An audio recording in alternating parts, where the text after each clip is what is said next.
I recently broke my OXO meat thermometer and I needed to replace it with something, so I bought this. It's called the Thermopop. It's from a company called Thermoworks. They make a bunch of different thermometers and different measuring devices, and this is one of their most affordable models. It's a lollipop-style meat thermometer. I mean, it could be any sort of kitchen thermometer, but it's usually called a meat thermometer because of this type of probe at the end there. But it sells for about $35, and it is the more affordable version of the very famous Thermopen, which is about $100 meat thermometer that is highly recommended by a bunch of different chefs and Cooks Illustrated and all these other places. This is a more affordable model and a little bit smaller, so I gave it a shot. Like I said, it was about $35 purchased directly. So I want to run through some of the features and then talk through how I feel about the device itself. Again, I'm coming from an OXO, which is about $19. That got splashed and it broke, which was really disappointing. I'd rather have a good $35 model than a $20 model that broke after a month. So this seemed like a good investment. So like I said, it's called the Thermopop. The more expensive model is the Thermopen. That's different, so don't confuse the two. The company that makes it is called Thermaworks. They make everything in Utah, I believe, in the United States. Designed in Utah, assembled in China, UK, patent pending. So there you go. Use a little CR, I believe it's called a 2032 battery. It's a little disc battery. And there's 3 buttons on it. So take this piece off. You have a light button here, right there, which it does have a little LED backlight. Your power button right here, and then your mode switching, so you can switch between Fahrenheit and Celsius right here. It is basically instant on. You push the button and get that going. There you go. So about 2 to 3 seconds to temperature. And this can change the direction it's in. It's one of the nice features of this. So let's hit this button right here. This is the rotate button, not the power button. Sorry, I mixed that up. And now you can see it can go either of 4 directions. I'm in a cool room, so 56, that's accurate. And let's go into a vertical mode and put it in the thermometer. And you could see basically instantly we're up to 69 degrees. So this is like a warm water. Pull it out. It's cooling off as that water evaporates. And pretty soon it'll be down to room temperature. This standard mode, this rotation, I guess, is useful sometimes. But if you're using it in the oven, you may want to face it away from you. So you would hit the button right here, rotate, and now it's facing toward you. So you could probe it into something and then look at it. Here's the light. You would just put it on there. You can see, it's kind of hard to see in this, but it does light up. Lights up for 10 seconds.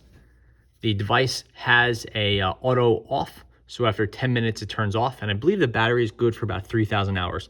So you have a significant battery life here.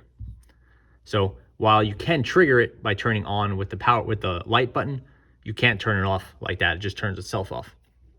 And then this third button here is for switching of your scale there. So 13C, 55F. There you go. The probe is quite skinny, quite sharp. I would say it's strong. I haven't had any problems with breaking it, but it is very skinny and it is extremely sharp. You want to be careful with it. It comes with this little protective case here. And this is just so it could go into a pocket or, stow it away inside of a bag or something without jabbing yourself with this. And there's a little bit of a hole there so that the tip can dry off. This is all stainless steel, but still you don't want it to sit wet inside this probe here. There's a little clip here in case you want to clip it into your pocket or your, I don't know what, kind of like some chefs use a pocket on their arm, something like that, or your breast pocket. You can put it there. I haven't really found it to be useful, but it's pretty cool. That's pretty much it about the thermometer itself. It is a IP66 sealed device. That means it has some sealing here. It's not waterproof, so this will not work immersed for any period of time. That would be IP67 would be the better rating. IP66 means it's splash resistant. I've splashed this one and it's doing fine. I had splashed my OXO and it broke the first time it got splashed.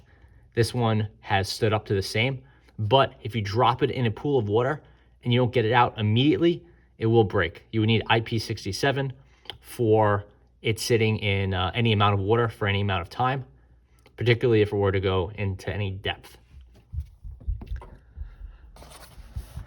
This comes with the box here. It's not too much to see, but if you want to get into the buying experience, here's what you'll get. Just a cardboard box, rotating backlit display, as we mentioned, improved super fast tip, 3 to 4 second response time, as we saw. And it's the first rotating pocket display thermometer from Thermopop, called the Thermopop from Thermaworks. Pretty much what we knew. And then here are some specs. You could read about these at helpatmyhome.com, where I did a full review. But basically it's accurate and tested to be accurate using Thermaworks' proprietary testing system and really high-end testing tools they talk about on their website. Plus or minus 2 degrees Fahrenheit up to 248 degrees F. After that, I think it's plus or minus 6 degrees Fahrenheit or something like that. Here are the full specs. Again, you could pause it and get them, or you could just go to helpatmyhome.com and see them. The only other thing you get with the Thermopop are some instructions. Nothing here you don't know, but it's just, hey, what button rotates the display? It's the one that's called rotate. What selects F or C? It's the button that says F or C. How you turn it on? Use that light button. How you turn it off? Goes off by itself. Here's a temperature guide in case you are curious what temperature you should make your swordfish or your marlin or egg dishes or what have you. Nice little guide, but this is information you can find anywhere. As far as the Thermopop itself goes, it's not cheap at $35. There's many cheaper thermometers, but if you're looking for something from a US company where you can feel good about the materials and you want some degree of water resistance and you want high speed, then it's a really nice device. For me, having been burned on a $20 device, going to a $35, felt like I was a little bit hesitant. I figured maybe I should get 2 or 3 $10 ones, but rather I went high end, and I'm hoping this one lasts based on the reputation of Thermaworks. If it doesn't, I'm hoping they will stand behind it with their warranty. I really like the rotating feature. That's quite cool. I doubt I'll ever use the backlight, but it's nice to know it's there. I don't really cook in the dark, but might be helpful in an oven or some different circumstances. Who knows? Overall, it's been great so far. I really like the speed. That doesn't make a huge difference, and it won't be worth spending twice the money for most people. If anything, the rotating display is pretty cool. So, really nice device, well made, works well, and we have to check back in a year or two to see if it was worth the extra money, but so far I'm quite happy with it. So that is the Thermaworks Thermopop. Again, the high-end model, which hopefully I'll get a chance to test out one of these days, is called the Thermopen. This is the Thermopop.